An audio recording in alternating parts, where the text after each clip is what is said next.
आज बात करते हैं एक ऐसी ट्रेड डील की जिसे भारत और यूरोपीय संघ के बीच हुआ अब तक का सबसे बड़ा समझौता कहा जा रहा है। सवाल यह है कि आखिर ये डील इतनी बड़ी क्यों है और इससे भारत को क्या हासिल होने वाला है। चलिए इसे थोड़ा आसान भाषा में समझते हैं। इसे सभी ट्रेड डील्स की जननी का नाम दिया गया है और ये सिर्फ कहने की बात नहीं है, इसके पीछे बहुत ठोस वजह है। सोचिए, इस एक समझौते को फाइनल करने में लगभग 20 साल लग गए, क्योंकि इसमें इतने सारे पेचीदा मुद्दे थे जिन पर सहमति बनाना आसान नहीं था। इसका दायरा बहुत बड़ा है। इसमें सिर्फ सामान और सर्विस ही नहीं, बल्कि निवेश से लेकर क्लाइमेट चेंज जैसे मुद्दे भी शामिल हैं। तो चलिए जरा इसके स्केल का अंदाजा लगाते हैं।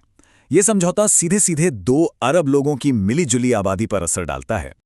और अगर आर्थिक तौर पर देखें तो ये दोनों ब्लॉक मिलकर पूरी दुनिया की जीडीपी का 1/4 हिस्सा बनाते हैं। इतना ही नहीं, दुनिया का कुल 30% व्यापार भी इन्हीं के जरिए होता है। तो अब आप समझ सकते हैं कि ये आंकड़े क्यों साफ साफ दिखाते हैं कि यह समझौता भारत के लिए अब तक का सबसे बड़ा आर्थिक सौदा है। तो ठीक है, किसी भी ट्रेड डील का सीधा सा मतलब होता है लेन देन। तो पहले ये समझते हैं कि इस डील को पक्का करने के लिए भारत ने क्या क्या दिया है। सबसे बड़ी और शायद सबसे ज्यादा चर्चा में रहने वाली बात, यूरोपीय कारों पर लगने वाला इंपोर्ट टैक्स। सोचिए, जो टैक्स पहले 110% जैसा भारी भरकम हुआ करता था, वो अब अगले 10 साल में घटकर सिर्फ 10% रह जाएगा। ये एक बहुत बड़ा कदम है।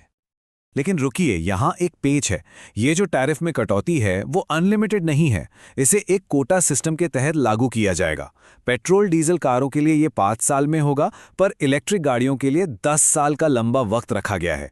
और ऐसा क्यों? ताकि भारत का जो अपना ईवी मार्केट अभी बन रहा है उसे जरूरी प्रोटेक्शन मिल सके। और ये रियायतें सिर्फ कारों तक ही नहीं हैं। वाइन और स्पिरिट्स जैसी चीज़ों पर भी ड्यूटी 150% से घटाकर करीब 40% की जा रही है। और कमाल की बात तो ये है कि एरोस्पेस से जुड़े पार्ट्स का इंपोर्ट तो अब पूरी तरह से ड्यूटी फ्री हो जाएगा। तो ये तो हुई वो बातें जो भारत ने दी। अब सवाल उठता है कि इसके बदले में भारत को क्या मिल रहा है। आइए अब वो बड़ी जीतें देखते हैं जो भारत के हिस्से में आईं। और यहां आती है भारत के लिए एक बहुत बड़ी खुशखबरी। यूरोपियन यूनियन ने भारत के कुछ सबसे जरूरी एक्सपोर्ट सेक्टर्स जैसे कि टेक्सटाइल और लेदर पर अपने टैरिफ्स को बिल्कुल जीरो कर दिया है। इसका सीधा मतलब है कि हमारे उन उद्योगों को एक जबरदस्त बूस्ट मिलेगा जो सबसे ज्यादा नौकरियां पैदा करते हैं। तो कुल मिलाकर भारत को क्या क्या मिला? कपड़ा और चमड़ा उद्योग के लिए जीरो टैरिफ एक्सेस, हमारी जो इतनी मजबूत फार्मा इंडस्ट्री है उसके लिए भी जीरो ड्यूटी एक्सपोर्ट, और हमारे आईटी और इंजीनियरिंग प्रोफेशनल्स के लिए यूरोप का बाजार अब और भी ज्यादा खुल गया है। संक्षेप में कहें तो ये उन सभी सेक्टर्स के लिए एक जबरदस्त जीत है जहां भारत की असली ताकत है। और शायद सबसे बड़ी जीत ये है, यूरोपियन यूनियन की तरफ से एक ऐसा वादा आया है जो पहले कभी नहीं हुआ। इसका मतलब यह है कि अब कितने भारतीय स्टूडेंट्स, वर्कर्स या प्रोफेशनल्स यूरोप जा सकते हैं, इस पर कोई लिमिट नहीं होगी। ये वाकई में अवसरों के नए दरवाजे खोल रहा है। चलिए अब जरा इस डील के लॉन्ग टर्म इम्पैक्ट को समझते हैं। आने वाले सालों में इसका हमारी अर्थव्यवस्था पर क्या असर पड़ेगा? एक बहुत ही मजबूत अनुमान ये लगाया जा रहा है कि भारत और यूरोप के बीच जो ट्रेड है वो अगले 7-8 सालों में ही डबल हो जाएगा। मतलब 120 बिलियन यूरो से सीधा 240 बिलियन यूरो तक। ये बहुत बड़ी ग्रोथ है। इस डील के पीछे भारत की एक सोची समझी रणनीति भी है।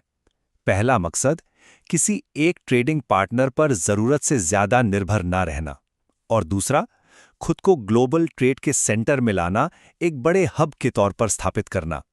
लेकिन देखिए, इतनी बड़ी डील है तो जाहिर है कि आगे का रास्ता एकदम आसान नहीं होगा। कुछ चुनौतियां भी हैं। हाँ, तो कुछ असली चिंताएं भी हैं जिन्हें नजरअंदाज नहीं किया जा सकता।